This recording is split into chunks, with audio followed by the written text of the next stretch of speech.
Leadership is one of those concepts that we sometimes think applies only if we're in some type of a professional position, in a management supervisory role, some level of authority. And yet, every one of us has been, is, will be a leader in some capacity or more than one capacity on almost a daily basis. And we might not even think about it that way because it may not be a formal title. Well, we're going to be having a conversation today about leadership with someone who really exemplifies what it means to be a true leader and who is helping others understand what leadership is about and what each person's role should be. So put on the brakes, grab a cup of coffee, and join the conversation because it's time for Coffee Breaks with Steve.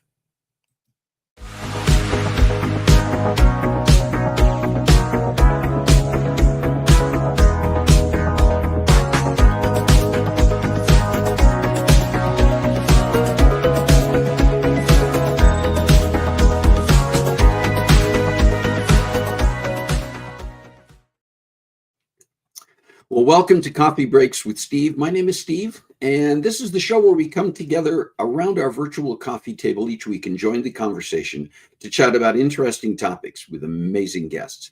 If you're joining us for the first time today, welcome. And if you've been with us before, welcome back. Yes, we're going to be talking about leadership today, and it's one of those subjects that I think we sometimes want to ignore or avoid, or we think that doesn't really apply because I'm not in a position, a title, a formal role of leadership. And yet, when you think about it, every one of us is a leader. Every one of us is tied to leadership. And we do it in a variety of ways. We do it, by the way, I'm looking at something here while we're talking. I'm looking to see who's on here. And I also want to make sure that we are sharing, and pardon me, because we've got so many new things on here. I've got to look and remember. Carissa, maybe help me I want to find the button that lets us put comments up and rolling on the screen while we're talking here. And I know it's here someplace. We used it last week, and I just have to, there we go. Thank you. You know, so all the things that we try to keep track of. Also the fact that I need to be, paying attention to a variety of things, and that's why you're seeing me distracted. But this is what is really needed here. All right, let me say hello to a few people up here. Rick is here. Good morning, Rick. Yes, and Shalane joining from her phone, so the comments are slow. Also, it may be more difficult for you to see the comments rolling on the screen. We are testing something with that, with this new option that we have of the chat taking place on the screen. It's showing both Facebook and YouTube. And if you're watching on your phone, and you actually do have an option now to watch live on YouTube. And there are two options showing on YouTube. And we're going to mention this because it might be beneficial for some of you who are watching on your phone, is that you can go to YouTube. You can pick the option on YouTube that shows a little vertical telephone icon, and it should let you watch it in a format that is set for your phone. We're just testing it out. We don't know how well that's working yet, but if any of you are interested, whether you want to do that specifically or do that as an aside with what you're watching on your bigger screen, you can give us some feedback so we know how effectively that's working. Let's see, who else did I see was here? Kathy is here. Jerry is here. Good morning to you both. And again, if you are joining us today, Carla's here. If you are joining us today and in the chat or can see the chat, say hello so that we know that you're here. You see that little banner running across the bottom of the screen that invites you to do that. The other thing is that when we do get into our conversation with our guest today, we invite you to ask your questions, make your comments, share your perspectives. There's going to be some really interesting things shared today. And I'm hopeful that we're all going to benefit from it. I know that I benefited just from having the conversation when we recorded this. All right, just glancing, see comments is more of an artistic flair, too small to read. Yeah, if you're on, you may have to switch to YouTube to see them better, and you can let me know if that works in the chat, any of you who want to, but don't sacrifice your view if it's not going to be the best option for you. Let's take a look at some sweet and savory. There's some cool things going on that we wanted to share. First of all, you may remember 2 or 3 weeks ago, we had Mark Hill and Tatiana Kaminsky on the show to talk about their Halloween decorations, the way that they convert their property to be a gathering place, an inviting place for the entire community during the Halloween weekend. And even though they're in Seattle, and even though the weather wasn't fantastic on that weekend, which was last? Yeah, it was a week ago this last Thursday, right? Was Halloween, or was it Friday? Thursday or Friday? Okay, wait, sorry. A week ago yesterday was Halloween. And so we reached out and asked Mark and Tatiana if they had any updates to share. And they sent a few pictures of the decor this year, and just a few that we can share with you. They also have available a 12-minute video, which we will try to get posted on our Facebook and YouTube channel. Share those there and give you a chance to see that. We just didn't have time to show the video here, but you can see some of the great things that they did this year, some of which were adaptations from previous years or entirely new this year for 2025. But even though they had some rainy weather, they said that, and they can only estimate how many visitors they get because they have more than one entryway onto their property, and people sometimes are looping back, circling back, and so they can only estimate. They estimate that they had between 400 and 500 visitors to their home for Halloween. And you will recall that one of the things that they do is they have a book giveaway that they invite the kids, the families who are coming by to trick or treat, to also take books. And they have them for in all styles, all types, and for all age groups. And they gather books throughout the year. And you can see here, I mean, they have quite a collection of new and sometimes gently used books. And they're inviting them to take what they want that will be appropriate for their kids, for their families. They say they gave away 379 books in total this Halloween. And they also do a fundraiser. They have a fundraising page for an organization called Page Ahead that provides books for students, for children who otherwise cannot afford the books. And they've had this fundraiser going for a few years now. This year, they raised over $1,000 for Page Ahead. So I say thank you, Tatiana and Mark. Well done. And God bless you as you now recover from your Halloween activities. And I'm sure already starting to plan for and think about next year, which is crazy to me because I'm just trying to get ready for Thanksgiving and ultimately Christmas.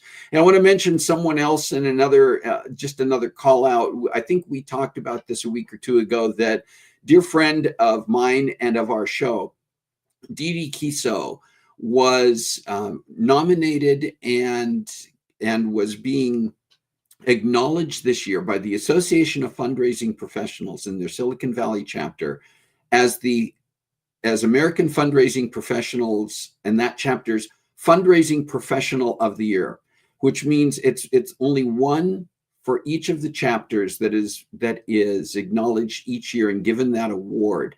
And it's for someone in the nonprofit fundraising community who has exemplified that, has shown in their career, in their outreach, in the ways that they serve their community, that their approach is significant and is making a difference.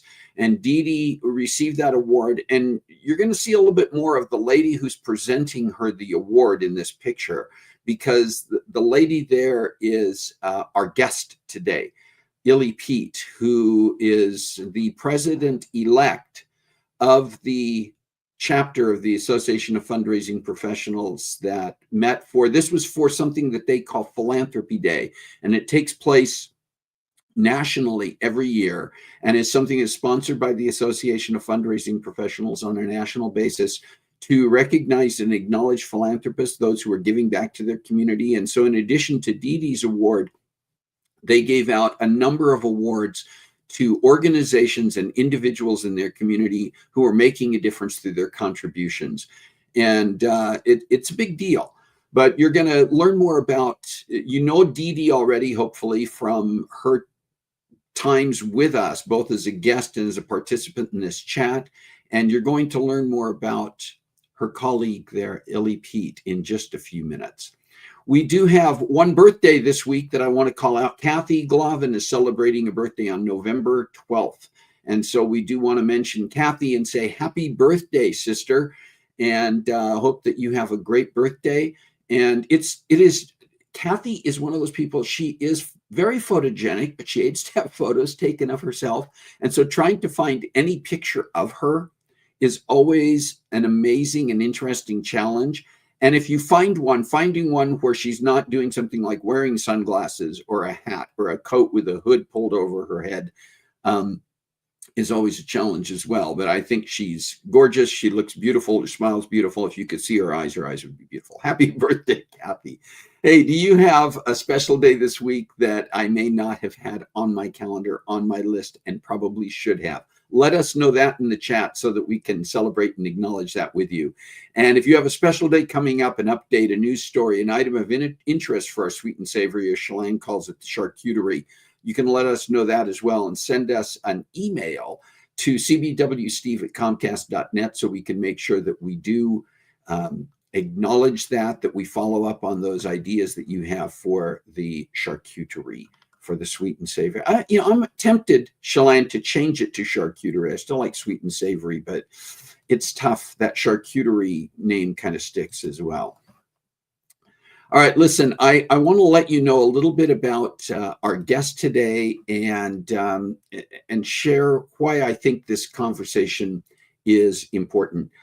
Illyasha Peete, or as she's known by friends and colleagues alike, Illy, is an MBA and is the principal and CEO of an organization of a company called Catalyze and Cultivate Consulting, which is a Black woman-led, certified women's business enterprise specializing in inclusive, sustainable leadership with a focus on her personal model for presenting is called Be Ideal, which stands for Belonging, Inclusion, Diversity, Equity, Access, and Liberation. And that would work better if I could talk without having to drink coffee every few seconds.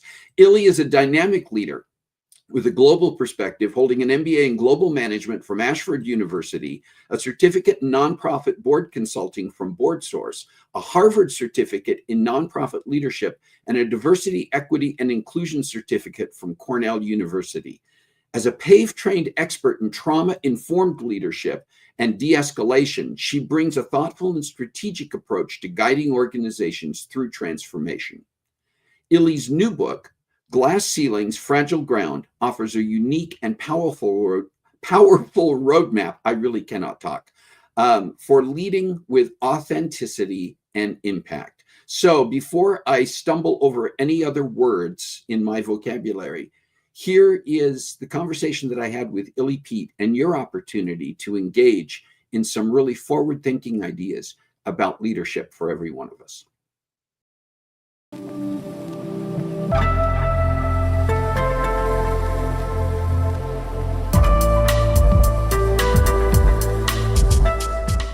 Illy Peete, it's good to see you. Thank you for being here and welcome to Coffee Breaks with Steve.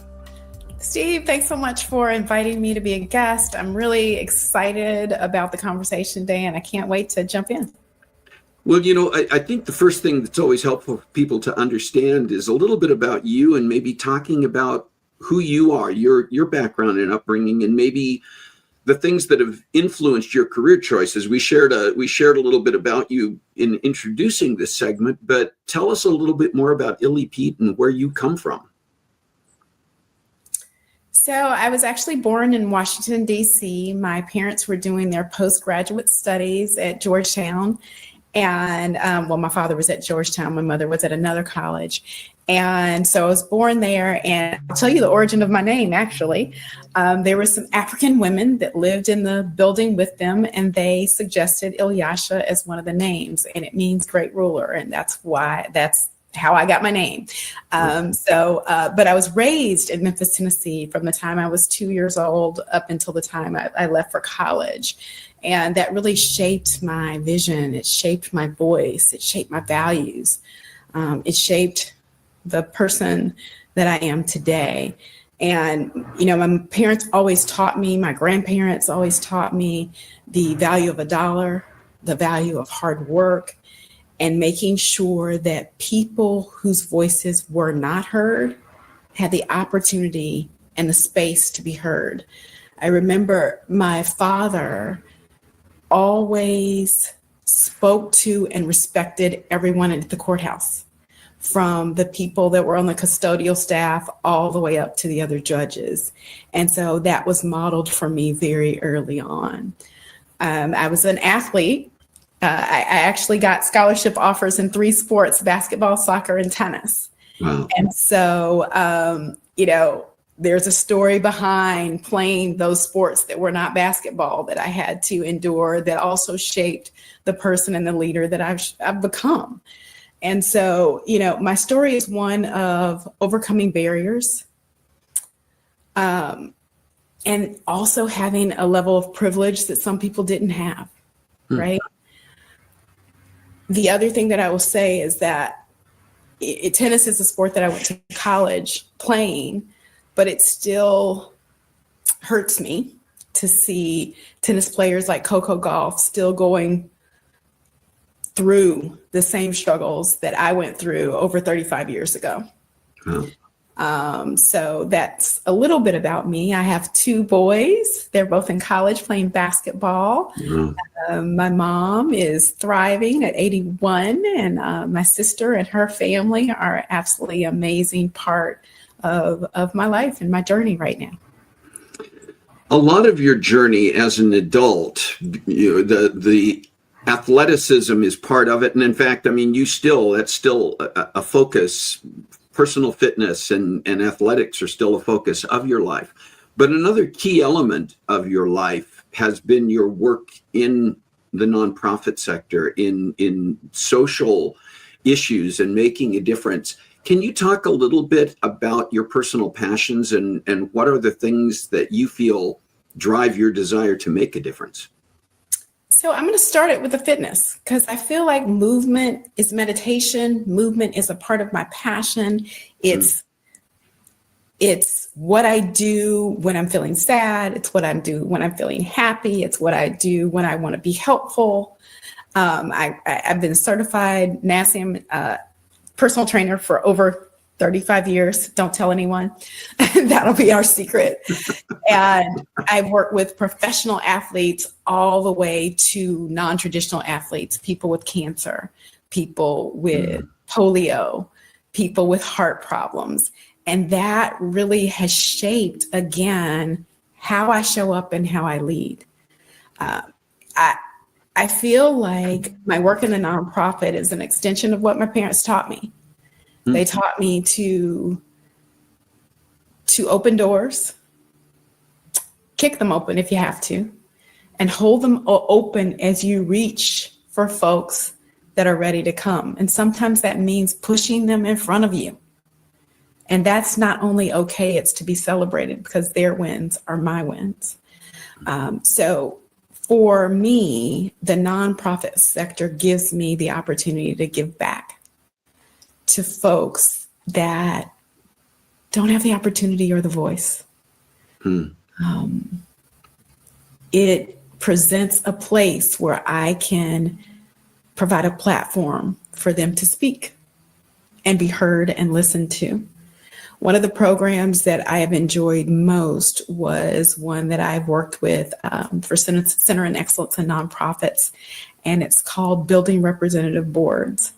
And it's free for participants that want to join boards that have lived experience and that are of the community, the exact people that boards are trying to add to their boards, but don't know how. We've heard that story, right? Yeah. It gives us the opportunity to help people step into their greatness, to appreciate the strengths that they have that the people currently sitting on the boards do not have, and to learn how to read balance sheets and financial statements, learn what board service is about, so that once they join from a place of knowing that they can, and they understand, and they know that what they have is bringing value to nonprofit organizations. And we also work with the organizations to make sure that they're ready, because so many times they aren't.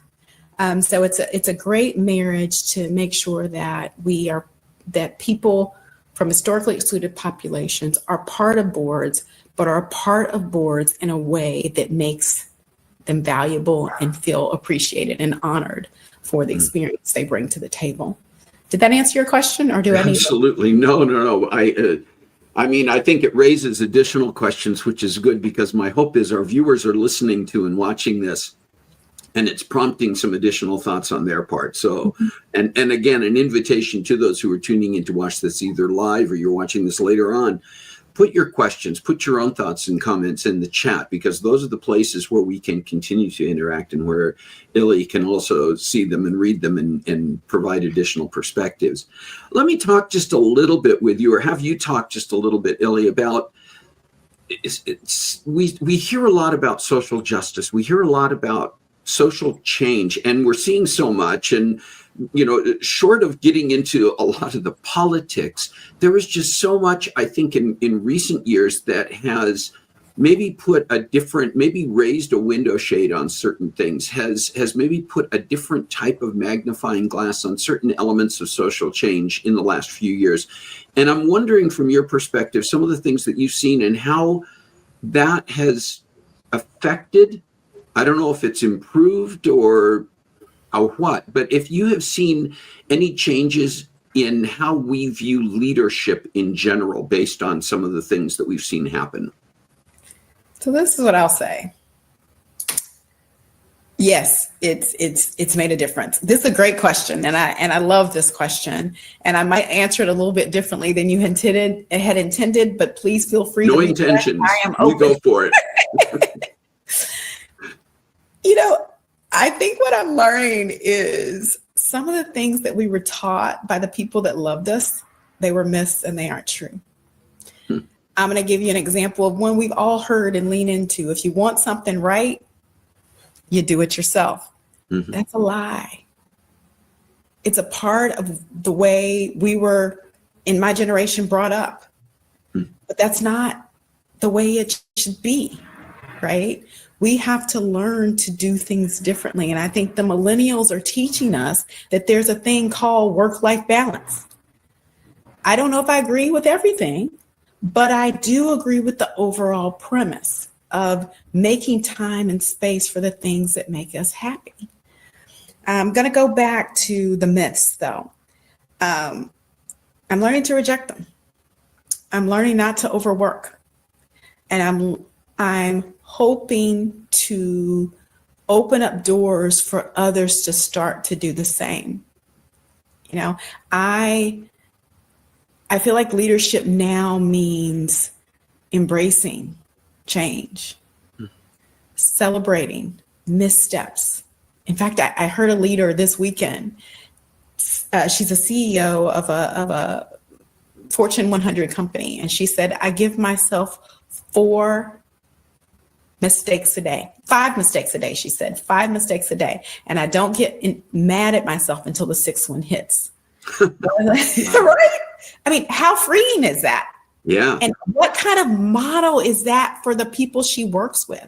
What kind of creativity is she getting? What kind of innovation is she getting? When people know that they can make a mistake and recover, claim it, and then recover from it. One of the things that I always used to say is, I don't care how many mistakes you make. Maybe I'll rephrase that and say 5. I don't care if you make 5 mistakes a day, but please don't make the same mistake again. That means we're learning, we're growing, we are moving forward. and we're looking to do things differently in a way that's more effective and in a way that hopefully brings more people to this table so that our messages, our services, our products are getting more use. And we're supporting people as we do that. Mm-hmm. Again, I think we have to admit to our shortcomings, and we have to start listening in ways that we haven't in the past. The other thing that I'll say is that I recently wrote a book called Glass Ceilings, Fragile Grounds, and I talk about leadership and what it looks like to value your authentic self. Mm-hmm. It talks about collaboration. It talks about rest as resistance. It talks about how we show up and how we bring others in as we show up. I really believe that I am now a transformational leader that is also an entrepreneur. Mm-hmm. And I think that shift happened because of something outside of my control, and that's okay. I was an entrepreneur for many years, and then my son was born and had some medical concerns that kept my insurance company calling me and saying, if you take him to the hospital again, if you take him to the doctor again, we're going to have to drop you. So it was cheaper and better for me to work for someone rather than be an entrepreneur. And now I'm kind of refinding my footing as an entrepreneur, and I'm loving the challenge of it. Can you share a little bit about you yourself? You talk about yourself as a transformational leader, but we all have those people in our lives who have influenced us as we move toward these positions of establishing ourselves. Who are your influencers? Who have been your mentors? Who are the people that you look toward as examples that you have tried to emulate or who have influenced you in some way toward the type of leader that you are or have tried to be? What I would say, again, this is going to be an interesting answer, but Good. Some of the nonprofit leaders that I've worked with, like Aubrey Merriman and Keisha Browder, have truly continued to inspire me because of the work that they do and the passion that they have while doing it and the way they bring community into their mission. It's the most amazing thing I've ever seen. Secondly, I would say my mom. Her name's Illyasha Peete. She taught me how to believe in myself, to love myself, and to be willing to fight for folks that can't fight for themselves. I would say my father, who's no longer here, he was an eclectic gentleman, is what I'm going to call him. Very smart, very brilliant, and very people-centered.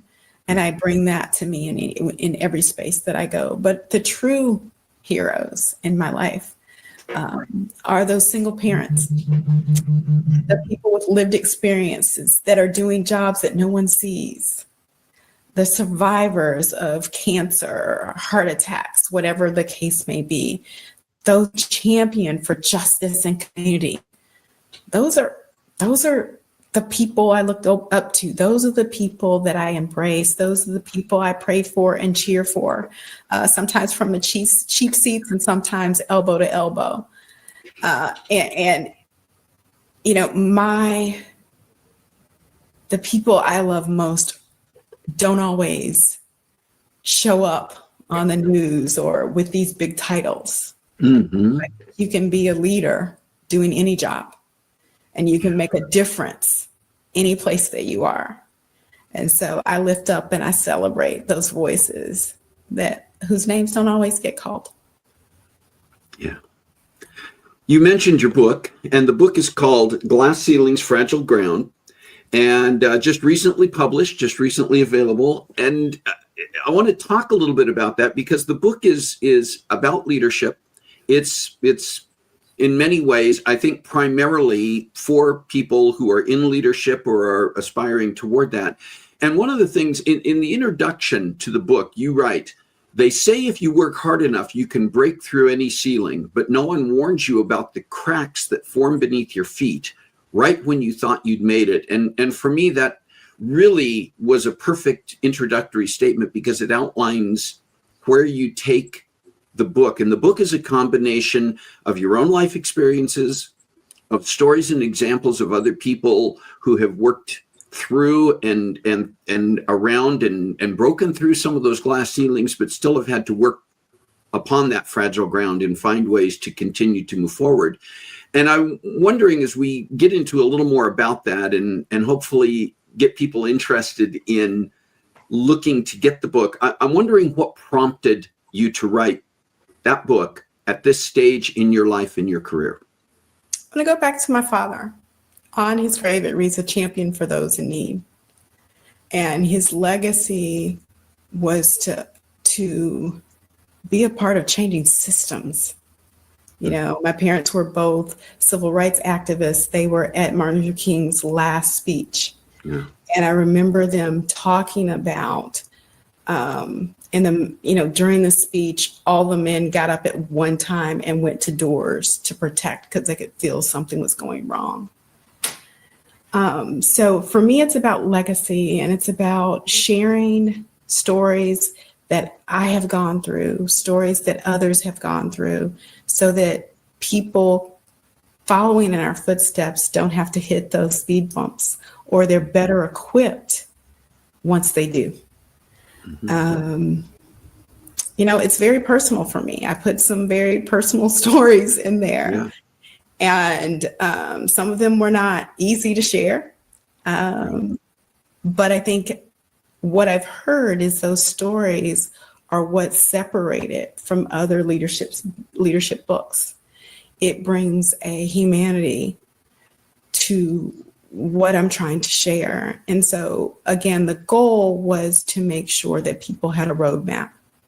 And at the end of every chapter, you'll find questions that help you drive through and kind of see where you are and where you want to go. And I've heard people say they've read it and reread it and redone the questions, and they can see their growth from 6 months ago when they read it for the first time up until now, or whatever the case may be. The goal was to help people of certain populations, historically excluded populations, really rise and rebuild or build in spaces that were not meant for us. I'm just going to say us, right? Mm-hmm. I talk a little bit about the rest as resistance. I talk about the imposter syndrome. I talk about what it means to stand in your truth. Mm-hmm. And the more that I live and the more that I learn, standing in your truth doesn't always mean showing up with a big horn. Sometimes it means doing it differently in a way that folks can digest in the moment.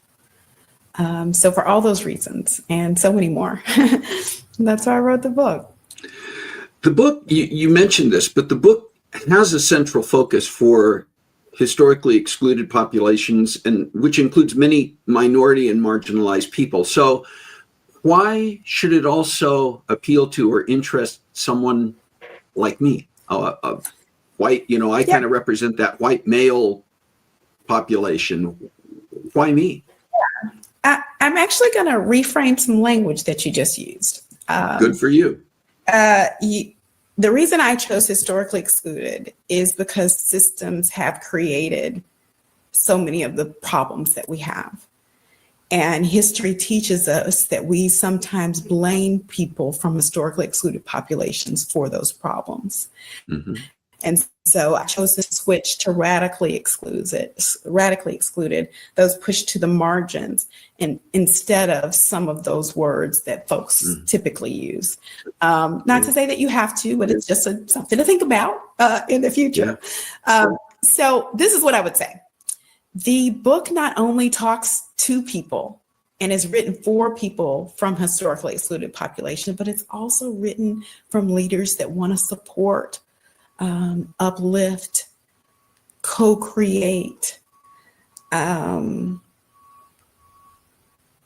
spaces where we can thrive. Yeah. So many of the times we hear, you need to go get mentorship, you need to go get sponsorship, you need to get this certification, you need to get whatever.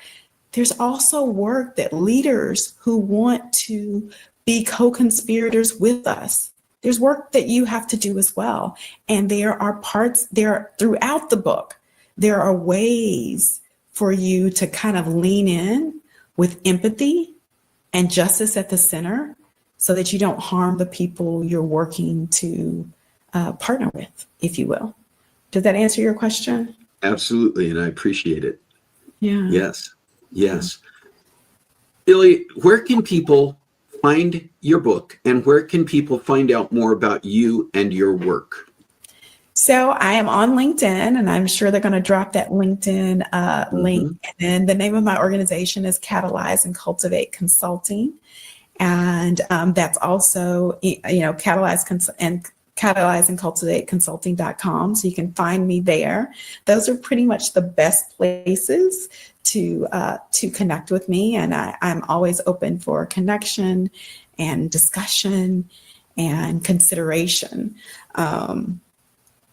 It's been a wild ride, and I've really enjoyed people reaching out to kind of provide more perspective, because as a person that is working with leaders of, large and medium companies, as well as working with leaders who are just starting their journey, the more feedback I get, the better opportunity I am to be the leader that they need to support their growth.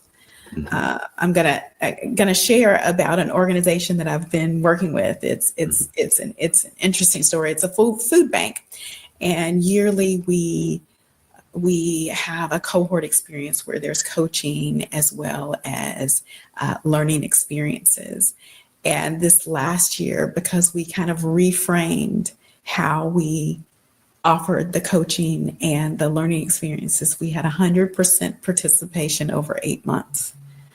And so my goal is to build programs that are co-created where I get buy-in before they start, so that people lean in with vulnerability, so that we can help to move mountains. Yeah. Where's the best place for people to get your book? So people can get my book on Amazon. You can also go to my website, and that takes you to Amazon as well. Yeah. So that's the best place right now. And hopefully there'll be an audio book soon. Good. The book is called Glass Ceilings, Fragile Ground. It's by Illyasha Peete. And Illy, thank you so much for taking the time to be here to share so many great perspectives that for me are thought-provoking, mind and heart opening. And I appreciate what you've written in the book. I'm continuing to read it and reread chapters along the way, because it is extremely moving.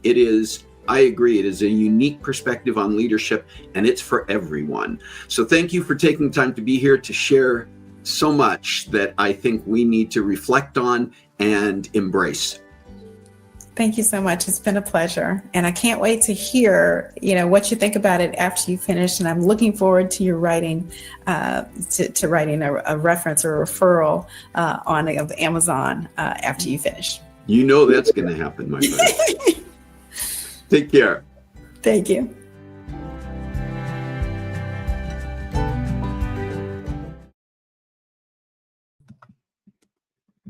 Yeah, listen.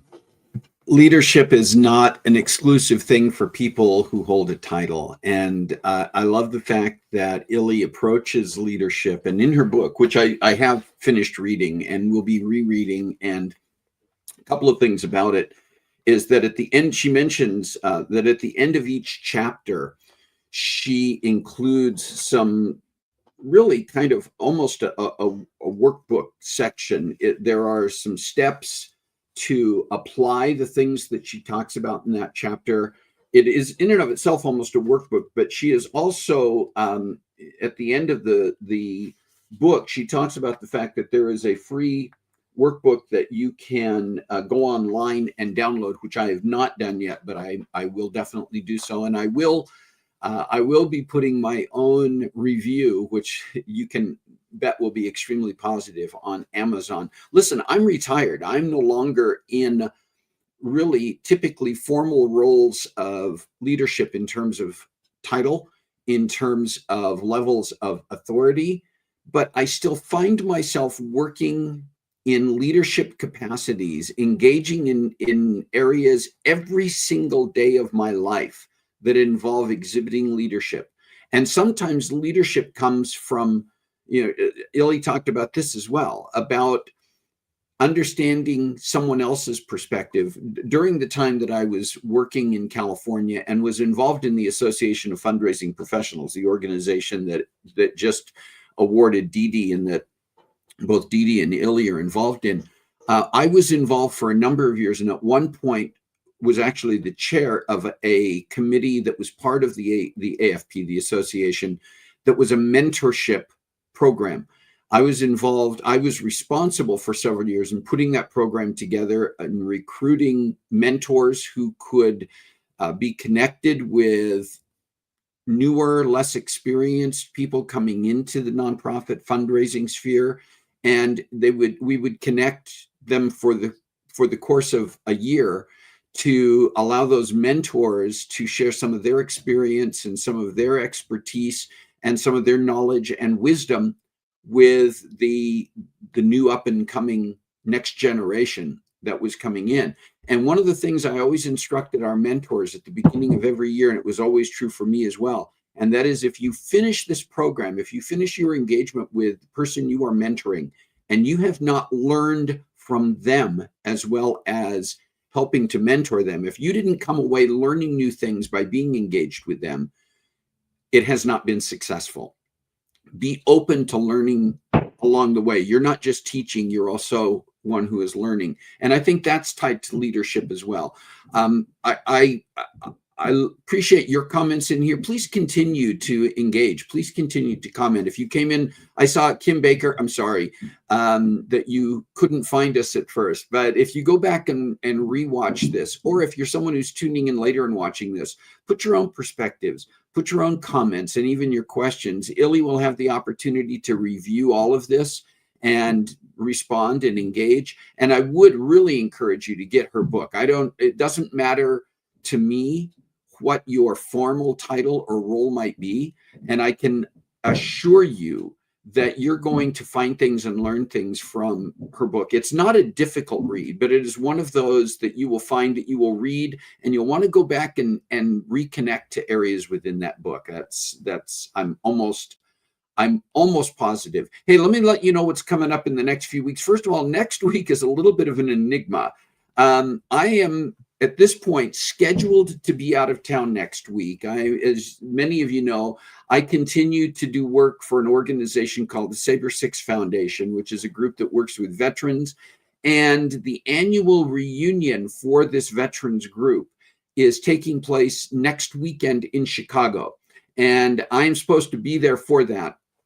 As many of you may also know, there are some things, for lack of a better term, and no pun intended, up in the air right now regarding flights, airlines, because of the government shutdown, because of the FAA not being fully staffed at some airports. There is a requirement that was just issued at the end of the week to actually cancel flights, reduce the number of flights. My flight to Chicago right now and my flight back home from Chicago at the end of the weekend are both still currently scheduled. So at this point, we think that next week there will not be a Coffee Breaks with Steve episode. That's the current plan. We're going to take a week off. If that changes and I end up not being able to get to Chicago for some reason, no alternatives, no backup plans, then you will see some posts indicating that we will have a show. And it may be that we will be doing one of our best of past conversations, but just keep an eye on things on our Facebook and on our Instagram to see what's going on next week. We'll let you know, should be able to let you know for sure one way or another by later in the week what's going to be happening. All right, beyond that, we do have a variety of things coming up. We've got a lot of shows that are already in the works, conversations have been recorded, or we've got them scheduled. Just want to share a few things that are coming up between now and the end of the year.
All right, a lot happening just between now and the end of December. And that's really not that far away. I was looking and it's like we're 7.5 weeks away from the end of this year, which is crazy to me. But anyway, listen, there's so many lessons learned when we have people like Illy Peete come on here. I want to thank Illy one more time for taking the time to join us to share her amazing wisdom and perspectives on leadership.